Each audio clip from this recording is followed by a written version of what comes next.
Адам баласы же кубанып турган болот, же кайгырып турган болот. Же күлүп аткан болот, же ыйлап аткан болот да. Кубанычтын же кайгынын үстүндө. Шариатта Аллах Таалага жаккан амалдардын бириси Аллахтан коркуп ыйлоо.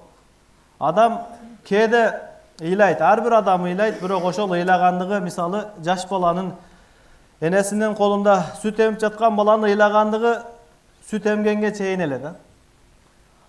Ал эми чоң адам менен жаш баланы ыйлаган ортосунда айырмасы бар. Ал эми чоң балагатка жеткен адам намазда, жай намаздын үстүндө Аллахка кол жайып ыйлагандыгы ал бейишке кириш үчүн болуш керек да.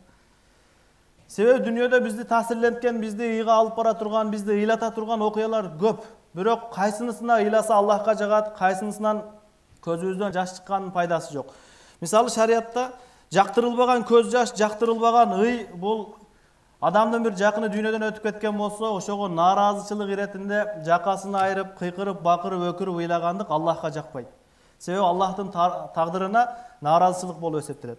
Ал эми Аллах Таалага жаккан ый, жаккан көз жаш бул Аллах Тааладан коркуп көздөн чыккан болсо, мына ошол көз жаш Аллахка жагат. Пайгамбарыбыз саллаллаху алейхи ва саллям бир хадисте айтат: "Лау та'ламуна ма а'ламу ла дахиктум қалилан ва ла бакайтум касиран." Эгер силер мен билген нерселерди билгениңерде азыраак күлүп, көбүрөөк ыйламак элеңер дейт. Демек бул хадистен пайгамбарыбыздын бизден каалап жаткан нерсеси мына ушул. Көп эле себепсиз, себептүү, олуттуу эле күлө берген баары шариатта жактырылган нерсе эмес. Шариатта пайгамбар алейхиссаламдын күлгөндүгү кээ бир учурларда, бирок көпчүлүк учурда пайгамбарыбыз көп ыйлайт эле, Аллахтын алдында жалбарып, бейиш милдет болгон адам, башкаларды дагы бейишке алып бара турган адам Аллахтан коркуп ыйлайт эле. Ал эми биз болсо андан да көбүрөөк ыйлашыбыз керек.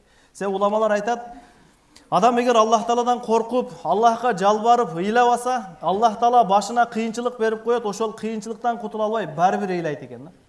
Ошол үчүн кыйынчылыкка түшүп калганга чейин жеңил учурларда эле ыйлап, Аллах Тааладан бизди кыйынчылыкка салбоосун суранып калыш керек. Хадисте келет, кайсыл адам кыйналган кезде Аллах Таала дуасын кабыл кылуусун кааласа, анда ал жеңилчиликте Аллахка көбүрөөк дуа кылсын. Пайгамбарыбыз саллаллаху алейхи ва саллям бир хадисте айтат, Абу Хурайра радhiyallahu anhu риваят кылган: "Ла ялижун нара ражулун бака мин хашиятиллахи хатта яуда ал-лабану фи ад-дар'i." Аллахтан коркуп ыйлаган адам сүт желинге кайтканга чейин ал тозокко түшпөйт дейт. Бул жерде пайгамбарыбыз бир мисал берип атат мүмкүн эмес нерсеге. Саалган сүт кайра желинге артка кайра кирип кетиши мүмкүн эмес болгондой эле Аллахтан коркуп көз жаш төккөн адам эч качан тозокко кирбейт дейт.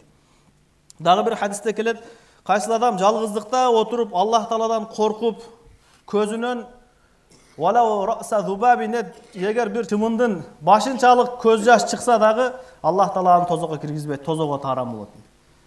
Адам кээде жакынды калыч болуп кеткен үчүн ыйлайт, байлыгынан ажырап калгандыгы үчүн ыйлайт, ар кандай баласынан ажыраган үчүн ыйлайт. Бирөөсү да Аллага жакпайт да. Кайсыл көз жаш Аллахтан корккон себептен чыккан болсо, ошол көз жаш Аллах Таалага жагат. Кыямат күнү бүтүн дүйнөнүн деңиздери, дүйнөнүн суулары өчүрө албаган тозокту бул дүйнөдөгү бир тамчы көз жаш Аллах Тааланын тозогун өчүргөнгө, тозоктон кутулууга себеп болгонго жетиштүү.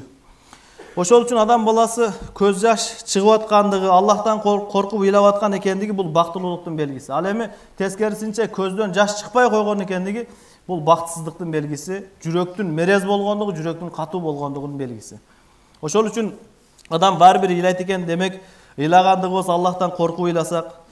Бирөө кедейликке учурап калды, бир адам банкрот болду, ошол бечара тууганыңыздын акыбалына ичиңиз ооруп ыйлагандан көрө эртең кыямат күнү бейиштин чечими чыгабы, тозоктун чечими чыгабы белгисиз болгон өзүбүзгө ыйлаган жакшыраак да.